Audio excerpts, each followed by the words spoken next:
One of the first dates that my husband and I went on was actually watching the Mitt Romney documentary that he did on Netflix that came out like several months after the election.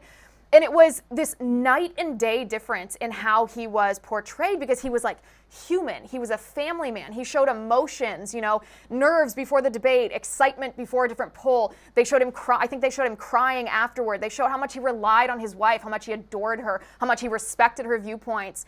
And the contrast between the human aspect of Mitt Romney that was portrayed so well in that documentary, his family, his sons, how they felt, their roles in the campaign, their dynamic as a family, compared with his very buttoned up, very proper, very reserved, very misperceived, I guess, I don't even know, demeanor during the campaign, how he didn't fight back against all of these false accusations against him. I remember saying to my brand new boyfriend at the time, man, if they had done that documentary 6 months ago, that guy would be president right now, because he actually was so likable and it was so touching of a documentary. Not just because I'm a Republican, because I was like, sure, I'll vote for you, but I wasn't like diehard excited to vote for this kind of squishy Republican.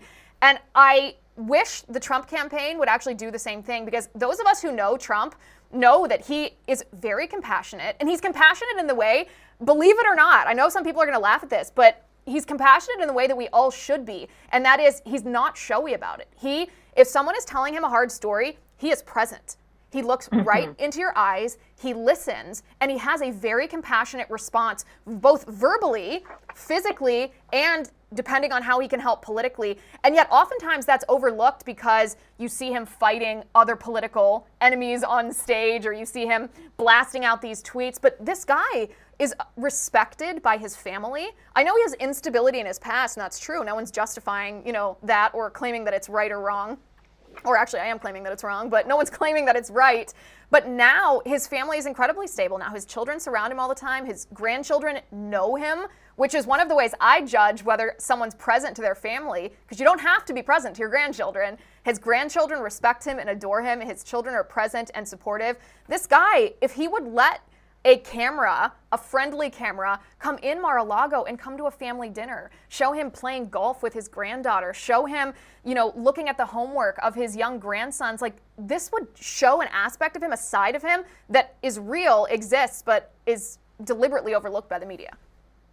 I think that's a brilliant idea. And there's no reason why they can't show that side of him and show that he's a fighter, because neither you nor I are saying that he shouldn't be tough and that he can't be Trump, because there's a lot of people that love that side of him. I want my president to be a fighter. I heard that Ana Navarro said at the DNC, we need a president who's going to embrace us in a big hug.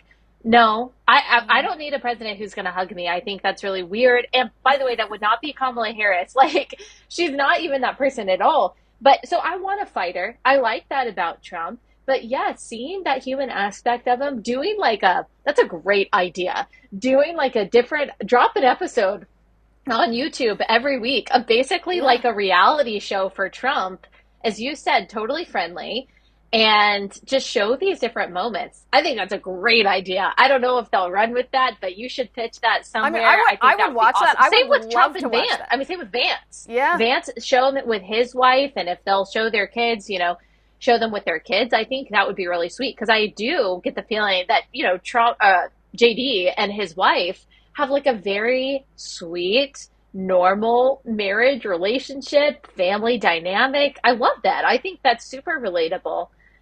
So I think that's a really good idea.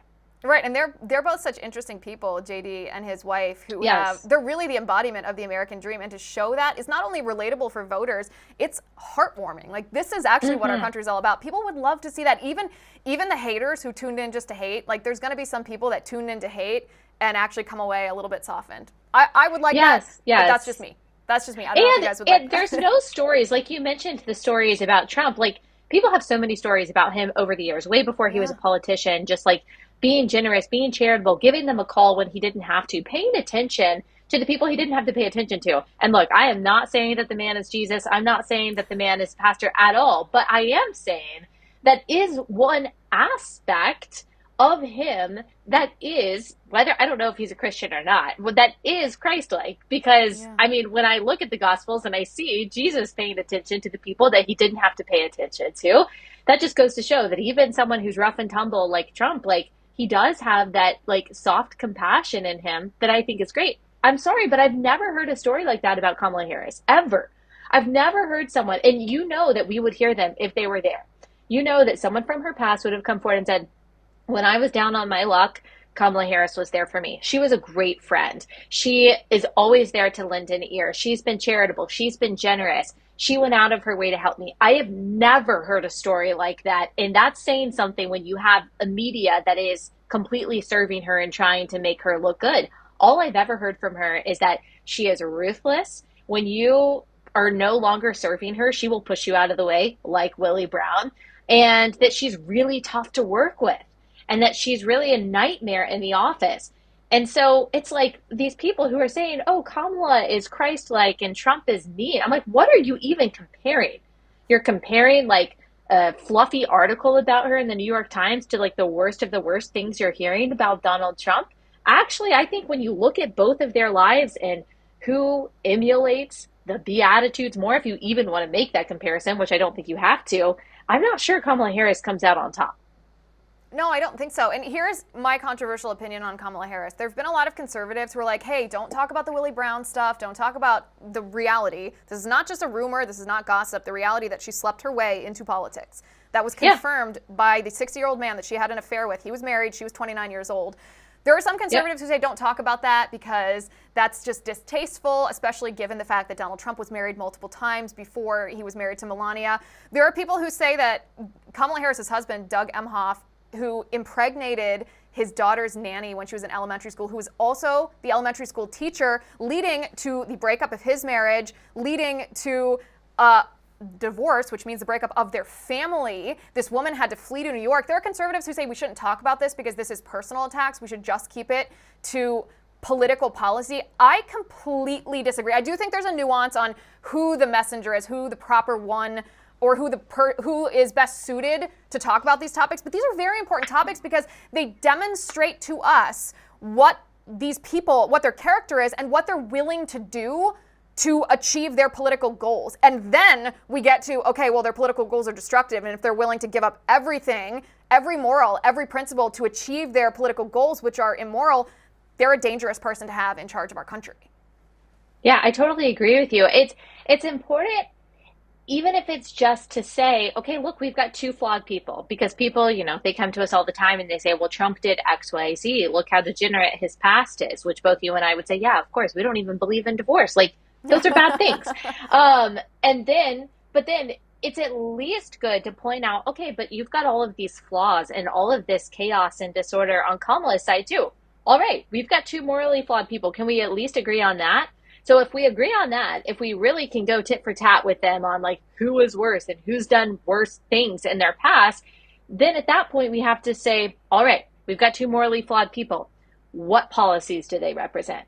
So I think it's important in that aspect, and also important to show, even just past the promiscuity stuff, which has its own problems, but it shows who Kamala Harris is. It shows a pattern too in her behavior from the very beginning, because after she had that affair with Willie Brown, it is well documented that she had this sexual relationship with him for political favors. Some people say that that's not proven. It's talked about. Like, it's widely talked about. He even talks about that. Willie Brown himself said, yes, I appointed her to a certain board with a certain amount of money paid to her, like, because I was having an affair with her. That's called prostitution, which is weird. But then when she actually became district attorney, he says in the San Francisco Chronicle that she wrote him a letter that says, basically, never talk to me, and if you so much as jaywalk, I'm going to put you in jail. Like, she is ruthless. She is cruel. She used him, abused him, got what she wanted, and then she moved on from there. And of course, we know when she was AG of California, what she did to pro-lifers, trying to force pregnancy centers to advertise for abortion, raiding David Daleidon's home rather than investigating Planned Parenthood when it looked like Planned Parenthood was doing a pay-for-play thing with baby body parts. I mean, she is a cruel person. She is bloodthirsty. She will sacrifice every single one of your freedoms on the altar of the LGBTQ and abortion lobbies.